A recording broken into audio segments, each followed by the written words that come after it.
Attention! One can use the Buteyko method only under a specialist supervision.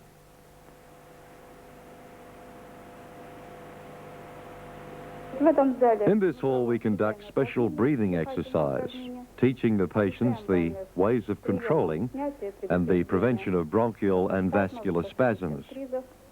We teach them theoretical and practical skills of normalization and regulation of their breathing. We examine the clinical aspects. We observe how the patients gradually reduce the intake of medications. Most of the patients come to us using large doses of broncholytic and steroid preparations. Using the Buteyko method, the patients gradually reduce and even totally remove the need to depend on these drugs. We have a very large number of patients. The achieved results are very positive. Not only the improvement can be observed subjectively, it is proven to be there by objective investigations.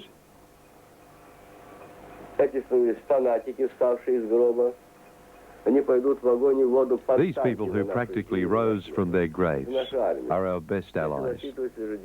They will fight for our method. They are our army. By now, they are counted in the tens of thousands in the Soviet Union. So here, we're now involved in a struggle of principles and ideas. But the truth is on our side. We achieve a 100% effective result. This was proven in Leningrad with 46 asthmatic patients in 1968 and again in 1981 when the Ministry of Health of the USSR ordered another approbation to be conducted at the First Medical Institute's pediatric department. This time, my student and follower, Janina, was given 52 children, all of them in very grave conditions, like Olchelka here, who were so over-medicated they were half dead. All the children were taken off the drugs and were successfully treated with incredible results within the first 24 hours. She achieved a 100% positive result. The documents signifying her success are in possession of the highest echelons of the Ministry of Health in the USSR. This is her third day on the method. She's improved so much. She does not need her puffer for walking anymore. Yes, yes. This means that these 3 days have given her a bigger improvement than her 7-year-old period of treatment up till now. During the last 24 hours, have you used your inhaler at all? Only once, not 10 times as before. Yes, only once. Also, I'm no longer taking prednisolone. Tell me, how do you stop your attack? How did you feel in the bus today? Terrible. An attack was starting, wasn't it? And what did you do? I started breathing like a mouse. And did the attack go away? Yes. And what happened when you had your attack yesterday? Remember when you came here? How did you stop it? I was breathing very slowly, so you could not hear, so you could not see. And the attack went away? No, not straight away. I still had to do it a little bit, and it went away. I got very sick when I was 25 after pneumonia, which I had 3 times. Then they started a very vigorous treatment. I was only 25. They tried all sorts of the newest methods of treatment on me, and I got worse and worse. I was first sick in December, and by August I started having my first attacks of bronchial asthma. I went through almost every clinic in Moscow, had so many medications. Then they discovered a tumor and started treating me for cancer as well as asthma. I was given male hormones for my breast cyst.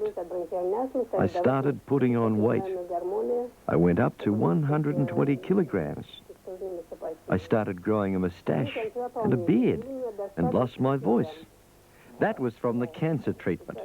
On top of it, I was taking more hormones for my asthma. In brief, by 29, I lost my mobility, had to stay home, could not work, practically never left home. That's how I was when Konstantin Pavlovich saw me first. My friends found him and brought him to see me. That was in Moscow in 1969.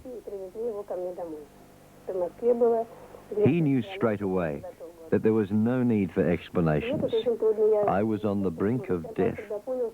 I had been clinically dead 3 times by then, and the situation was very grave. I had a 9-year-old son. Konstantin Pavlovich said to him, "You have to take over and look after your mother."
All these memories.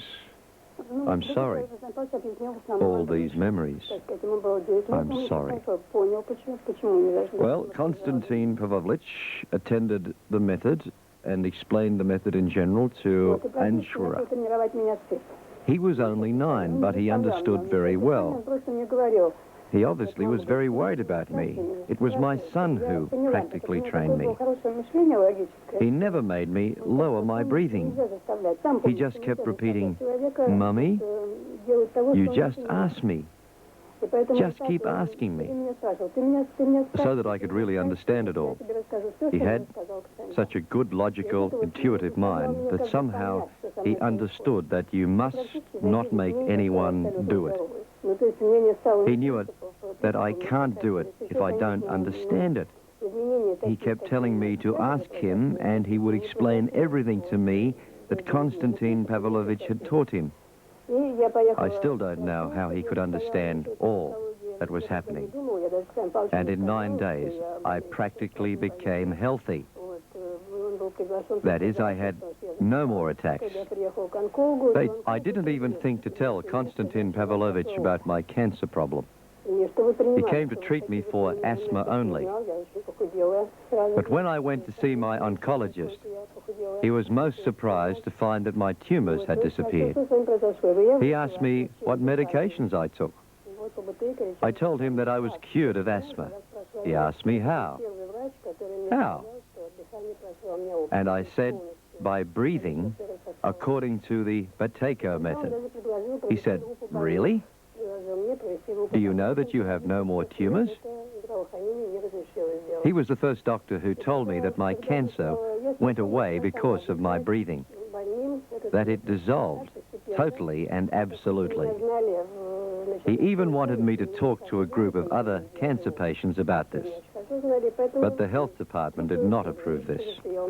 Then I just started to talk to other patients myself about this method. Because they knew me very well in the casualty department in my district, when I appeared there all of a sudden, they were surprised to see me because they thought I had died. When they saw me and saw that I was healthy and totally cured by the Buteyko Method, they started sending me patients whose attacks they could not stop. I had 1 patient living with me for a week. I had such a strong desire to help other people. It is now the 12th year I am doing this.